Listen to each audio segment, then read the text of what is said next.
Hello everyone and welcome to COM209 Intra-Personal Communication.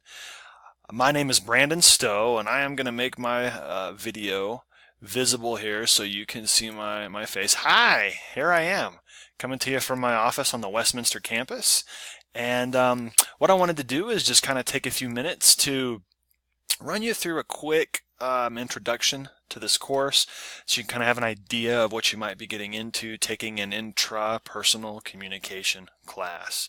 So let me move my face down to the corner here to make it a little bit smaller, and then just want to walk you through a little bit of what you can expect being in this class. First of all, what is this course really all about?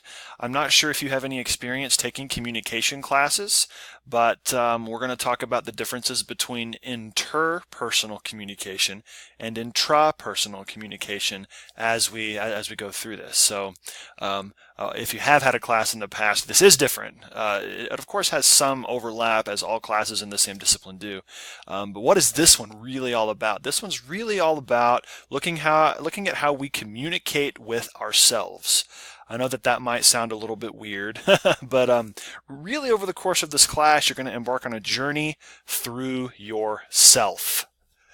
And I put that in quotation marks because you're going to explore yourself. That may sound cheesy, but we're going to spend some time setting up some theoretical and conceptual foundations in the first few weeks. Then you're going to explore the experiences, thoughts, communicative events, etc., that make you who you are.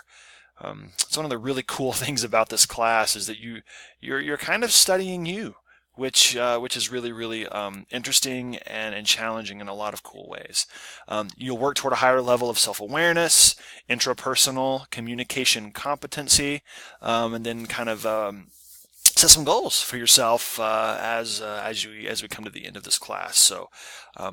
So as I said, it's a journey through yourself, and we're going to work toward some goals. I got caught up trying to look in the camera and talk. So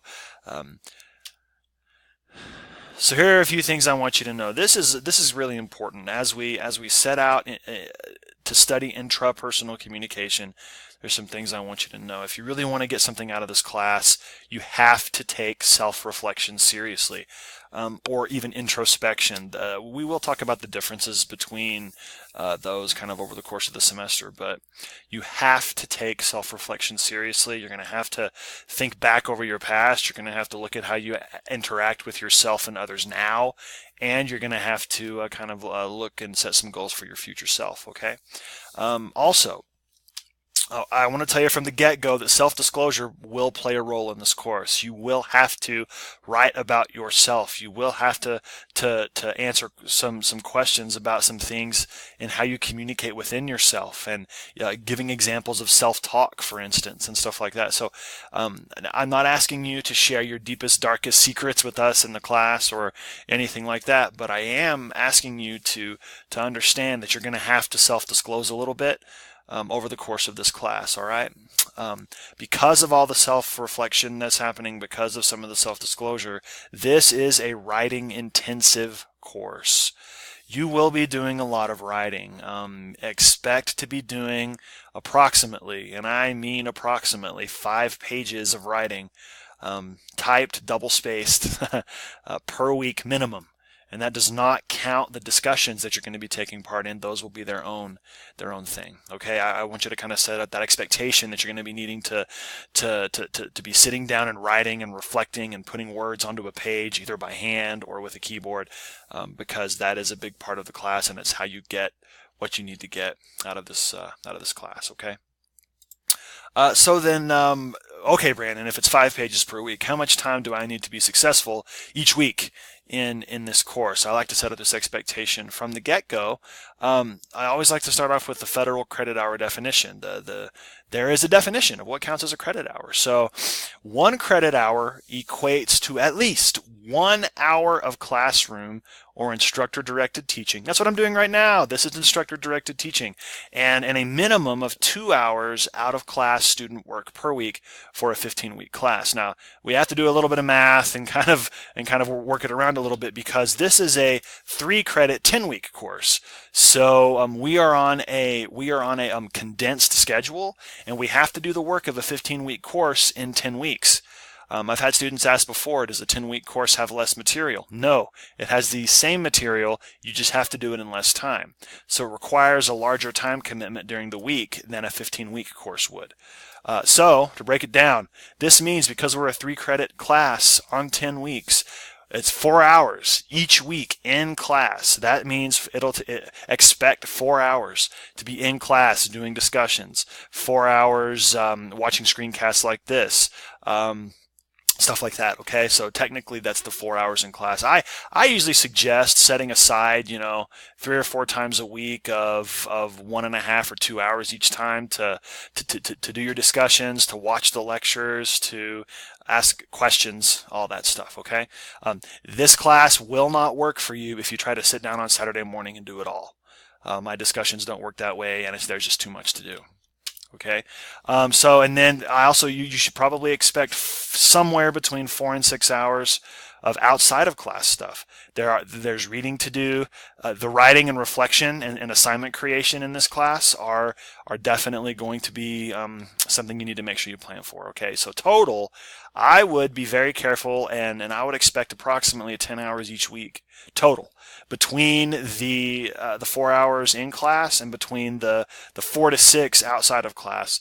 I would expect between 6 and 10 hours each week to get through this course and be successful.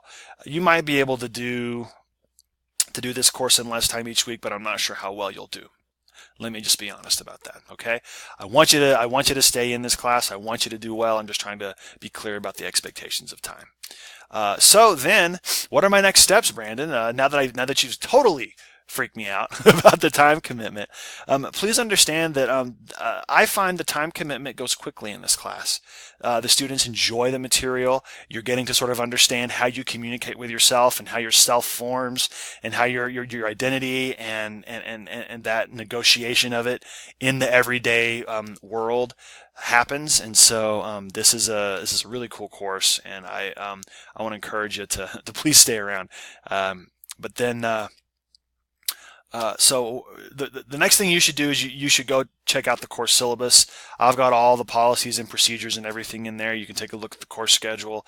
I also have things broken down step by step in D2L for you. It's very kind of user-friendly, I hope. I'm trying to make it user-friendly, where you go into the content section of D2L and it will say, Step 1, watch this. I hope that's how you got here. Step 2, go check out the syllabus. Step 3, and then I have time estimates for each thing so that you can really budget your time, and you know that if you sit down to do something and you've only got 15 minutes, that's plenty of time, or no, I need to wait till I've got half an hour, something like that. Check out the course syllabus. Introduce yourself on the first discussion board. I've got a discussion board where we're going to introduce ourselves, and instead of fully introducing myself here, I'm going to participate on the discussion board so I can kind of give you an example of what I'm looking for out of the discussions, and you can kind of get to know me as I'm getting to know you, kind of in the same medium. So I really look forward to getting to know you throughout the course of this class. This is a really cool course. I've rebuilt it from the ground up. I'm really excited to go through all the material with you. It's really, really cool. I can't say that enough. I'm super excited. I look forward to getting to know you as we go on this journey together. If you have any questions, there is a question discussion board in the discussion section where you can post questions all semester long, or shoot me an email either in D2L or my college email. That's all in the syllabus. Otherwise, I look forward to getting to know you. I'll see you in the discussions.